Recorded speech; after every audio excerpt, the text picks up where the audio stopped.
Want to make your Android phone say something original when you plug it in? I'm charging bro. Here's how to set it. Open the Play Store on your device. Now search for a battery sound notification app. Go ahead and install the app. After that, open the app and allow notifications. Now tap on the plus icon at the top right to create a new notification. Select the mode option and choose Connected to trigger the action when you connect your phone to the charger.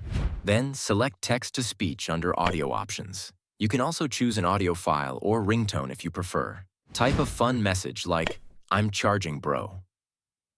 Name it as Charging. Keep description blank. Tap the Save button at the top right corner. Swipe down from the top right of your screen to ensure your volume is high enough to hear the notification. Plug in your phone to see your message in action. I'm charging bro. Will sound every time you connect it. Repeat the process for disconnecting or other actions if desired. Subscribe for more simple tips.